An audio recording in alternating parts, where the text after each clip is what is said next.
वृषभ राशि वालों, आज हम बात करने वाले हैं बड़े ब्रह्मांडीय बदलाव की, जो विशेष रूप से इंतजार कर रही है वृषभ राशि के जातकों का।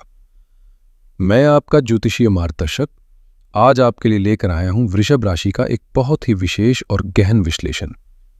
हम बात करेंगे आने वाले उस समय की जो 23 नवंबर 2025 से शुरू होकर 1 अगस्त 2026 तक चलेगा। ये लगभग 9 महीनों का एक विस्तृत खाका है। इस अवधि में एक ऐसा ग्रह अपनी पूरी शक्ति में आ रहा है जिसे कलयुग का राजा कहा जाता है।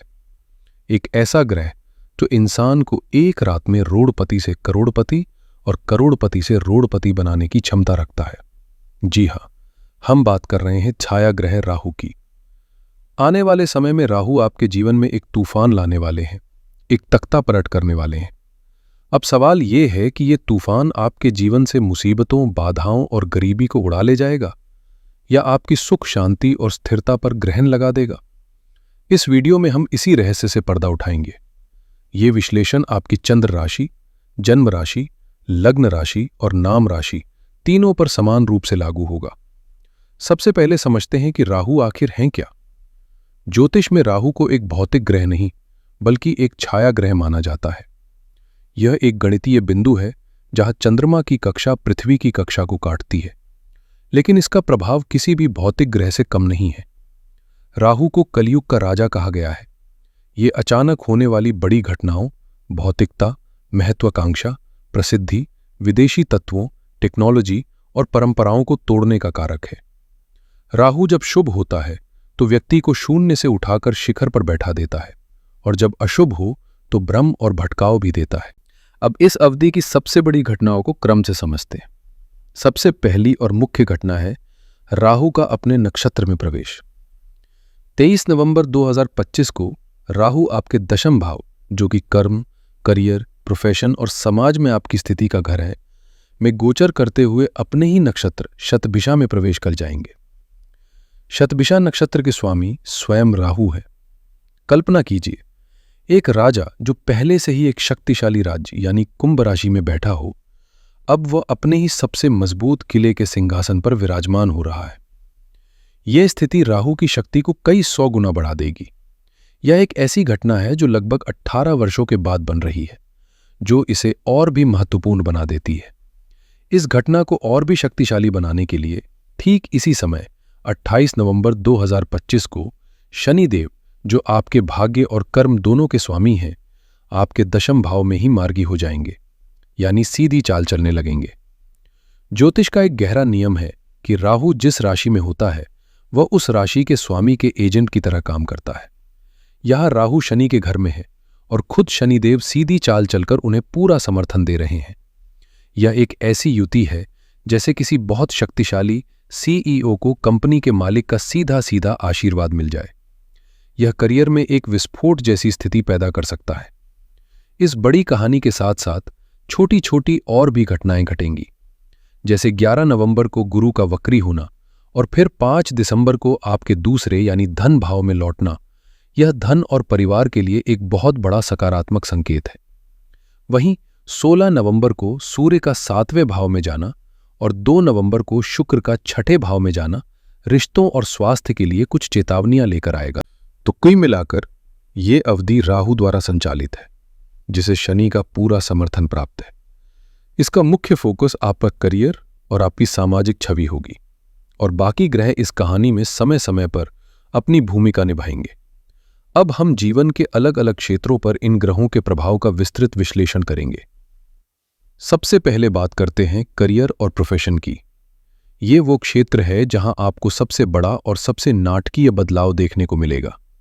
दशम भाव में राहु का अपने ही नक्षत्र में आना आपके लिए राहु राज का आरंभ है। यह गोचर आपको आपके करियर के उस शिखर पर ले जा सकता है जिसकी आपने शायद कल्पना भी नहीं की होगी। अगर आप किसी नौकरी में हैं तो एक ऐसी पदोन्नति की संभावना बन रही है जो आपको कई लोगों से आगे ले जाएगी।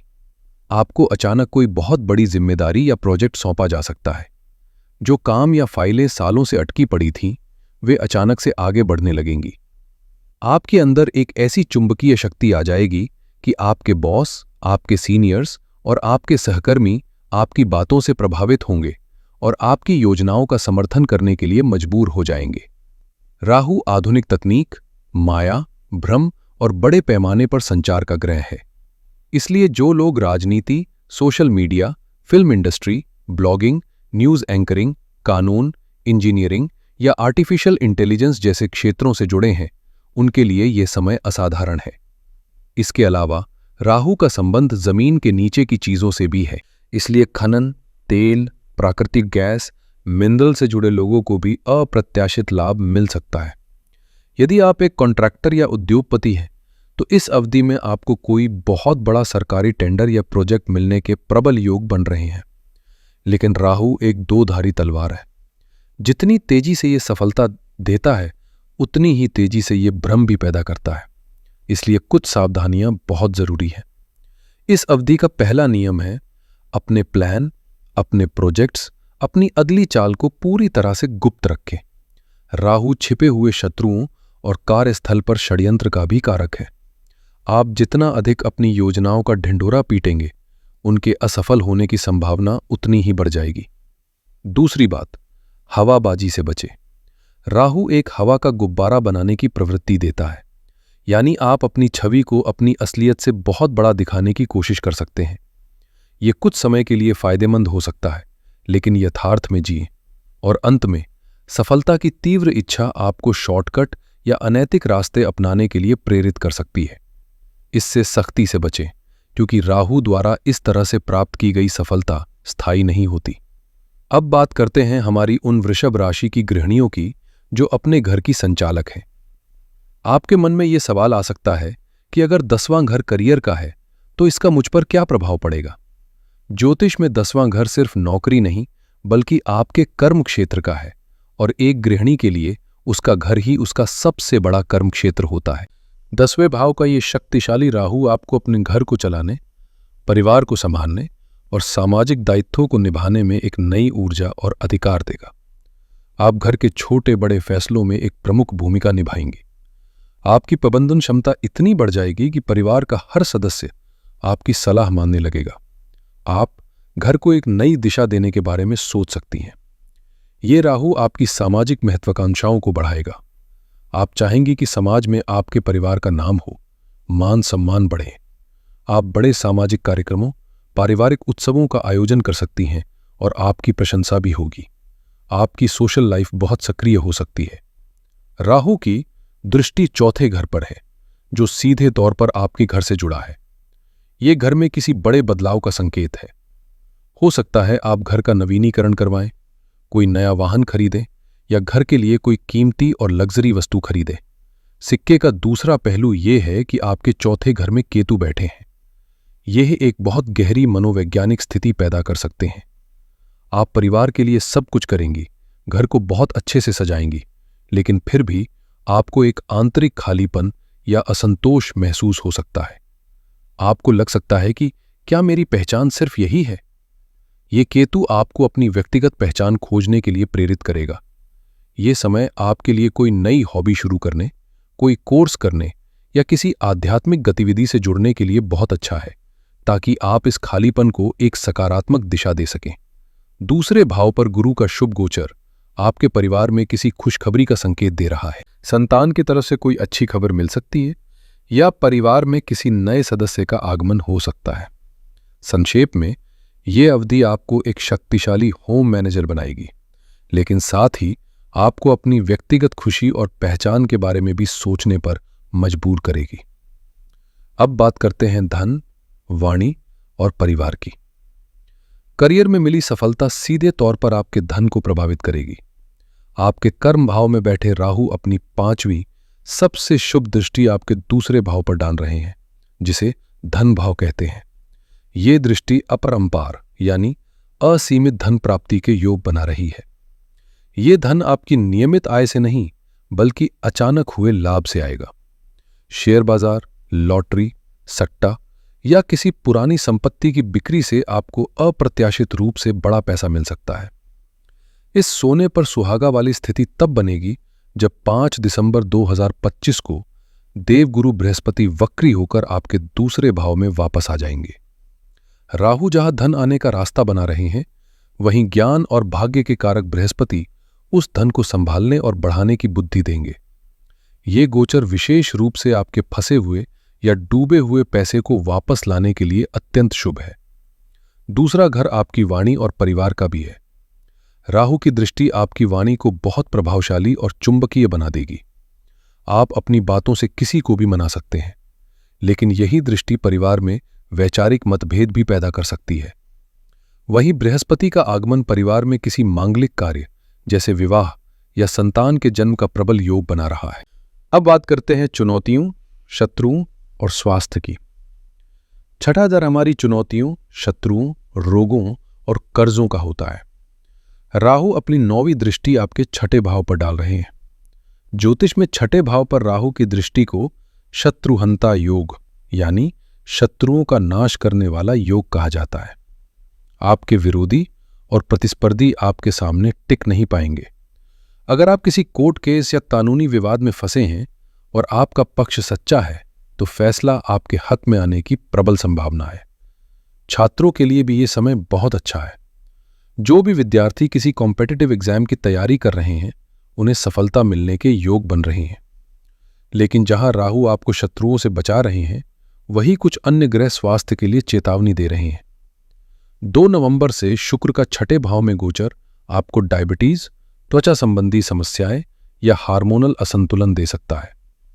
16 नवंबर से सूर्य का 7वें भाव में गोचर आपके और आपके जीवन साथी दोनों के स्वास्थ्य पर नकारात्मक प्रभाव डाल सकता है। सबसे महत्वपूर्ण, 10वें भाव का शक्तिशाली राहु वाहनों से चोट या दुर्घटना की संभावना बना सकता है। इसलिए वाहन चलाते समय अत्यधिक सावधानी बरतें। तो आइए इस विस्तृत विश्लेषण को कुछ मुख्य बिंदुओं में समेटते हैं। यह 9 महीने की अवधि आपके करियर के लिए एक स्वर्णिम काल है, जिसमें आपको अभूतपूर्व सफलता मिल सकती है। धन का प्रवाह अप्रत्याशित स्रोतों से होगा। आप अपने शत्रुओं और प्रतिस्पर्धियों पर हावी रहेंगे, लेकिन आपको अपने स्वास्थ्य, अपनी मां के स्वास्थ्य और अपने पारिवारिक जीवन में संतुलन बनाए रखना होगा। कुछ महत्वपूर्ण तिथियां हैं जिन्हें आपको याद रखना है। 23 नवंबर 2025 ये वो डी-डे है जिस दिन से आपके करियर में राहु राज का आरंभ होगा। 28 नवंबर 2025 वो दिन जब आपके भाग्य और कर्म के स्वामी शनि आपको आगे बढ़ने का हरा सिग्नल देंगे। 5 दिसंबर 2025 वो दिन जब देवगुरु बृहस्पति आपके धन और परिवार के घर में आकर आशीर्वाद देंगे। और 16 नवंबर 2025 से आपको अपने और अपने जीवन साथी के स्वास्थ्य और संबंधों पर ध्यान देना शुरू करना होगा। इस पूरी अवधि का मूल मंत्र है, गुप्त रहिए और नैतिक रहिए। राहु की ऊर्जा आपको बहुत अधिक लालच और दिखावा करने के लिए प्रेरित करेगी। अपनी योजनाओं को गुप्त रखें और सफलता के लिए कोई भी गलत रास्ता न अपनाएं। यही आपकी स्थायी सफलता की कुंजी है। इस प्रचंड ऊर्जा को सही दिशा देने और इसके नकारात्मक प्रभावों से अपनी रक्षा करने के लिए आप कुछ सरल और प्रभावी उपाय कर सकते हैं। सबसे पहले, राहु की ऊर्जा को संतुलित करने के लिए मां सरस्वती की उपासना करें। राहु भ्रम पैदा करते हैं और मां सरस्वती ज्ञान देती हैं। उनकी पूजा से आपको सही निर्णय लेने की बुद्धि प्राप्त होगी। साथ ही भगवान शिव की शरण लें। वे राहु के नियंत्रक माने जाते हैं। नियमित रूप से शिवलिंग पर जल चढ़ाएं और ओम नमः शिवाय का जाप करें। आप राहु के बीज मंत्र ओम भ्राम भ्रीम ब्रौन सह राहवे नमः का प्रतिदिन 108 बार जाप भी कर सकते हैं। सकारात्मक ग्रहों को बल देने के लिए अपने राशि स्वामी शुक्र को मजबूत करें। इसके लिए शुक्रवार के दिन गौ सेवा करें। गाय को रोटी या हरा चारा खिलाएं। 16 नवंबर के बाद सूर्य की कमजोर स्थिति को ठीक करने के लिए प्रतिदिन सुबह तांबे के लोटे में जल और कुछ मीठा डालकर सूर्य देव को अर्घ्य दें। और बुध ग्रह को बल देने के लिए 9 वर्ष से कम उम्र की कन्याओं को कुछ मीठा या उपहार भेंट करें। दान के उपाय के तौर पर शुक्रवार के दिन किसी कुष्ठ आश्रम या नेत्रहीन आश्रम में सप्तनाजा यानी 7 प्रकार के अनाज का मिश्रण दान करें। यह राहु के नकारात्मक कर्मों को शांत करने का एक बहुत शक्तिशाली उपाय माना जाता है। वृषभ राशि वालों, यह आपके जीवन का एक साधारण समय नहीं है। यह कर्म के क्षेत्र में इतिहास रचने का समय है। ब्रह्मांड आपको एक असाधारण शक्ति प्रदान कर रहा है। इस शक्ति का उपयोग निर्माण के लिए करना है, विनाश के लिए नहीं। अपनी बुद्धि, विवेक और धैर्य के साथ इस ऊर्जा को सही दिशा दें। अपनी नीयत साफ रखें और मेहनत से पीछे न हटें। सफलता आपके कदम चूमेगी। आशा है आपको यह विस्तृत विश्लेषण पसंद आया होगा। अगर यह जानकारी आपके लिए उपयोगी रही हो तो इस वीडियो को लाइक करें, अपने वृषभ राशि वाले मित्रों और परिवार के साथ शेयर करें और इस चैनल को सब्सक्राइब करना न भूलें ताकि आप भविष्य में भी ऐसे ज्ञानवर्धक वीडियोस देख सकें। आपके आने वाले समय के लिए बहुत बहुत शुभकामनाएं। हर हर महादेव।